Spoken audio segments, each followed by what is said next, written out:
मोदी सरकार ने सोमवार को एक बड़ा फैसला लेते हुए चीन के 59 ऐप्स पर बैन लगा दिया है। इस लिस्ट में टिकटॉक, यूसी ब्राउजर, हेलो और शेयर इट जैसे ऐप्स शामिल हैं। केंद्र की मोदी सरकार ने ये फैसला तब लिया है जब भारत और चीन के बीच तनाव बिल्कुल चरम पर है। ऐसे में सरकार ने ये कदम उठाकर चीन को साफ संदेश दे दिया है कि भारत किसी भी तरह से पीछे नहीं हटने वाला है। हालांकि सरकार ने इन ऐप्स को सुरक्षा के लिहाज से खतरनाक बताया है। सरकार ने कहा है कि इन चाइनीज ऐप्स के सर्वर भारत से बाहर मौजूद हैं। इनके जरिए यूजर्स का डेटा चुराया जा रहा था। इनसे देश की सुरक्षा और एकता को भी खतरा था। इसी वजह से इन्हें बैन करने का फैसला लिया गया।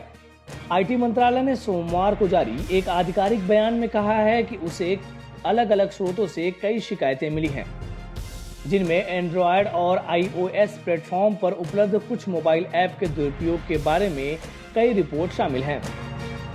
इन रिपोर्ट में कहा गया है कि ये ऐप उपयोगकर्ताओं के डेटा को चुराकर उन्हें भारत के बाहर स्थित सर्वर को अनधिकृत तरीके से भेजते हैं। बयान में कहा गया है कि भारत और राष्ट्रीय सुरक्षा के प्रति शत्रुता रखने वाले तत्वों द्वारा इन आंकड़ों का संकलन, इसकी जांच पड़ताल और प्रोफाइलिंग आखिरकार भारत की संप्रभुता और अखंडता पर आघात है। यह बहुत अधिक चिंता का विषय है, जिसके लिए आपातकालीन उपायों की जरूरत है। भारत में टिकटॉक के 20 करोड़ से अधिक यूजर्स हैं, जबकि शाओमी सबसे बड़ा मोबाइल ब्रांड है। अलीबाबा का यूसी ब्राउजर एक मोबाइल इंटरनेट ब्राउजर है जो 2009 से भारत में उपलब्ध है। इसका दावा है कि सितंबर 2019 में दुनिया भर में उसके 1.1 अरब यूजर्स थे, जिसमें आधे भारत से थे। चीन के 59 ऐप्स पर प्रतिबंध के आदेशों के बाद इन ऐप के करोड़ों यूजर्स के मन में सवाल उठ रहा है कि आखिर इन सभी ऐप्स को एक साथ कैसे बैन किया जाएगा और बैन करने के लिए क्या प्रक्रिया अपनाई जाएगी।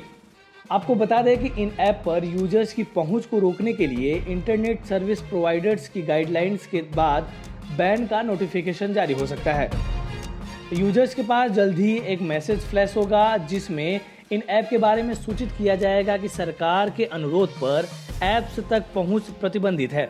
ये मैसेज टिकटॉक और यूसी न्यूज जैसे ऐप पर लागू होता है, जिन्हें किसी भी टास्क के लिए लाइव फीड की जरूरत होती है।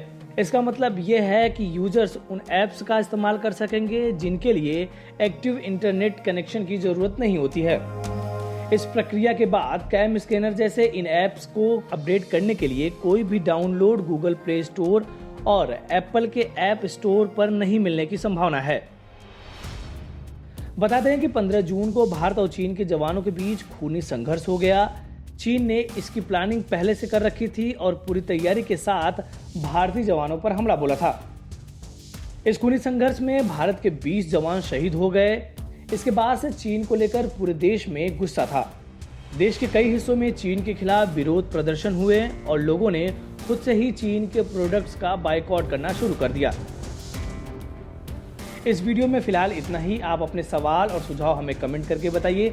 बाकी देश और दुनिया की ताज़ा तरीन खबरों की अपडेट्स के लिए हमारे चैनल लोकमत हिंदी को सब्सक्राइब कर लीजिए। अगर आप ये वीडियो फेसबुक पर देख रहे हैं तो हमारे पेज को लाइक और फॉलो कर लीजिए।